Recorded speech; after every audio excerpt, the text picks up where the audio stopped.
The Marvel superheroes, the Invincible Iron Man.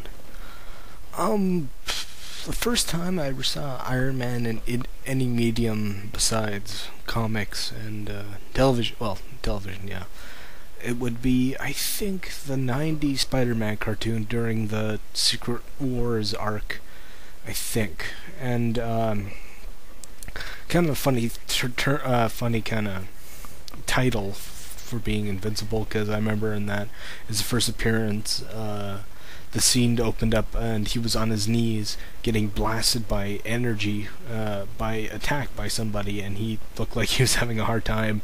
And the way he was firing back, his repulsors, or at the time I thought lasers, because, robots. And he looked so inept and kind of impotent in the moment of battle. Looked like he was getting his clock cleaned, so thought that was kind of funny.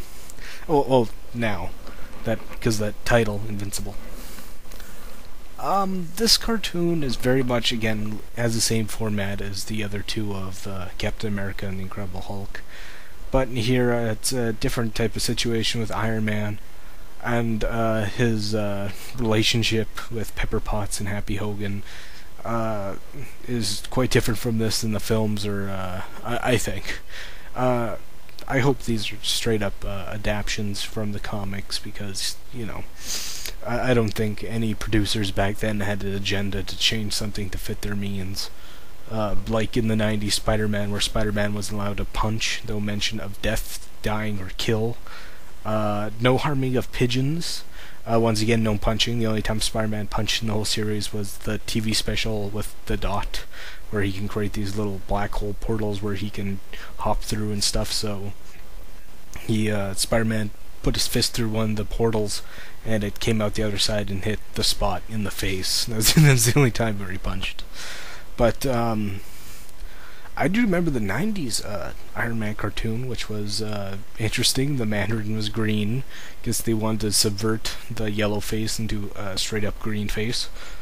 Because in the '60s shows, lots of yellow face, caricatures of Fu Manchu, itis in here, and it does give the origin. He did find the Ring of Power in a crashed spaceship. Let's see others here.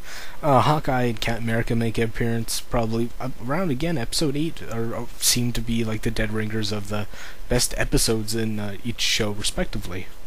I still think episode 9 of Captain America is the most offensively yellow face, even though I don't really share white liberal guilt in even me being a white liberal.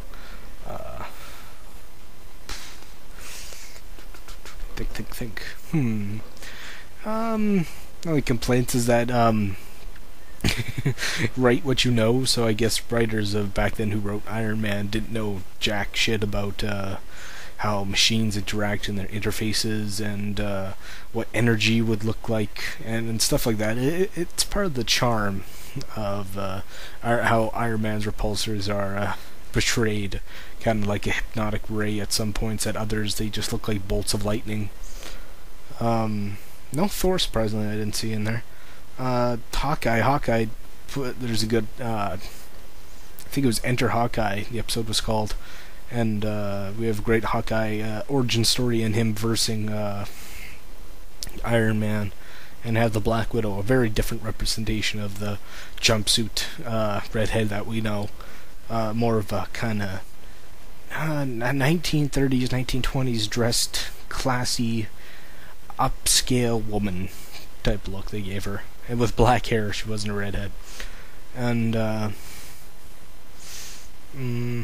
femme fatale, yeah. Anything to add here? It was interesting. Next up is Thor for tomorrow.